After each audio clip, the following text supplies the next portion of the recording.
ஸ்ரீமன் நாராயணீயம் 31ஆம் தசகம் திரிவிக்ரம அவதாரம். எங்கும் நிறைந்த பராபரன் உந்தன் அங்கம் கொண்ட ஒளியைக் கண்டு அன்பால் நனைந்த அவுணன் உரைத்தான், என்பால் உளது எதுவும் தருவேன், நிலமோ பொருளோ வீடோ உணவோ இல்லை எனும் சொல்லே இல்லான் யானே.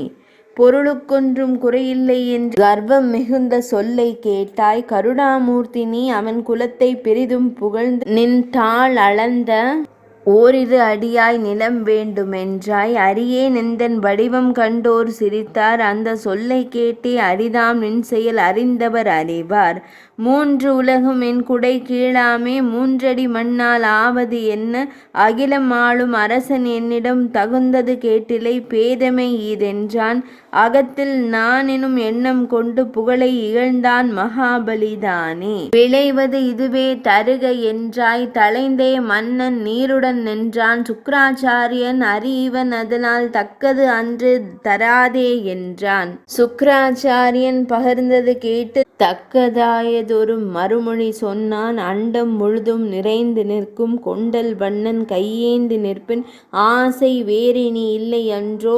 ஆசிரியன் சொல் செவியேற்காமல் விந்தியாவளிதான் நீரை வார்க்க அந்தணன் நீதான் கேட்டது தந்தான். ஐயன் வடிவாய் வந்தவன் உனக்கு ஐயமின்றி ஈந்தனன் மன்னன். அமரர் பூமழை பொழிந்தனர் அவன் மேல் வாமனன் உன்னுரு வளர கண்டார். அண்டம் காத்து நிற்பவன் நீயே, அண்டம் தாண்டி உயர்ந்தாய் அன்றோ. திருவடி மேலே வருவது கண்டு இருக்கோது நாதன் நீரை சேர்க்க, மண்ணுலகம்தான் புனிதமானதே. விண்ணவர் ஆடினர் பாடினர் மகிழ்ந்தே உன்னிடம் அன்பினால் ஜாம்பவான் தானும் தன்னிலை மறந்தே புவி சுற்றி வந்தான். அரக்கர் தன்னிலை மறந்தே தாக்க அரசன் பொருந்திய மொழியை உரைத்தான். இந்நாள் வெற்றியை அடைந்தீர் மக்காள், எந்நாளும் அதனை தந்தவன் இவனே. காலம் எனும் தத்துவம் இவனே, காலமோடு பொருதி வென்றவர் உண்டு. மன்னவன் அஞ்சினர் அவுணர் நன்னெறி மறந்தோர் கீழுலகு சென்றார்.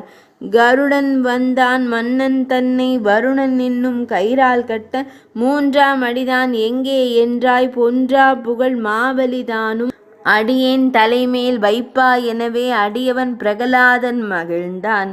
திதியின் மைந்த நின் கர்ப்பம் போக்க விதியின் செயலாய் வந்தனம் யாமே. செயலிது அரிதாம் அவுணர் அரசே, உயர்ந்ததோர் உலகம் பெறுவாய் நீயே. எந்தன் அடியை வந்தடைவாய் என தந்தனை வாக்கு எனை காத்தருள்வாய். 31ஆம் தசகம் இனிதே நிறைவடைந்தது.